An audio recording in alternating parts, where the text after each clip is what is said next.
Siema, z tej strony Dominik, a w dzisiejszym odcinku opowiem sobie o tym, kim jest Luna. Zapraszam do oglądania.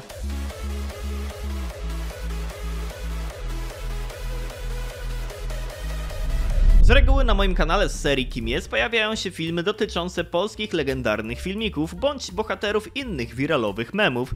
Tym razem eksperymentalnie postanowiłem lekko odskoczyć z tematyką. Jak co roku Eurowizja zarówno w Polsce, jak i w wielu innych krajach rozpala ogromne emocje. Jest to świetna okazja, aby poznać nowych artystów i u co niektórych przynajmniej zobaczyć przedsmak ich międzynarodowej kariery muzycznej. Jak nie międzynarodowej, to chociażby na skalę krajową. Polskę w przeszłości reprezentowali tacy artyści jak Edyta Górniak, ich troje, czy ikoniczni już dla Eurowizji Donatan i Cleo z piosenką My Słowianie. W tegorocznym konkursie nasz kraj będzie reprezentować artystka o pseudonimie Luna. Czy ma szansę wygrać? Jak jej kariera poprowadziła ją do tak wielkiego wyróżnienia?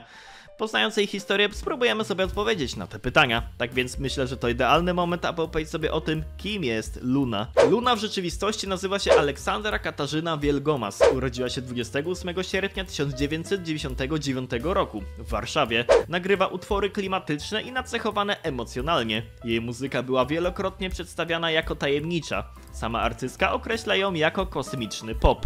Już od najmłodszych lat poświęca sporą uwagę muzyce. Uczyła się w Państwowej Szkole Muzycznej pierwszego stopnia imienia Tadeusza Bajirda w Grodzisku Mazowieckim w klasie skrzypiec. Warto dodać, że prócz skrzypiec także potrafi grać na fortepianie.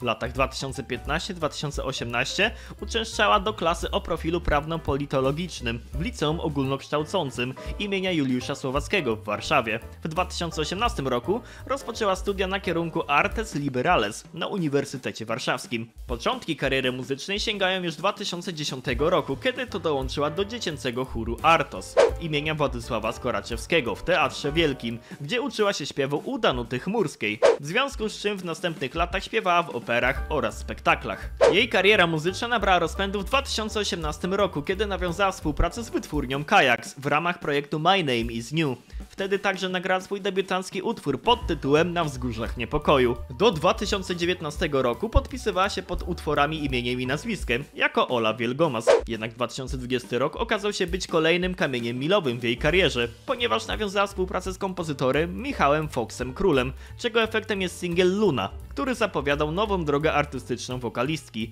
Jak sama mówi, Luna to jej alter ego, które jest pełne tajemnic i magii. W rozmowie dla magazynu K-Mag wyjaśnia, że przyjęła pseudonim Luna, ponieważ z języka łacińskiego oznacza on księżyc, którego duży wpływ obserwuje w swoim życiu.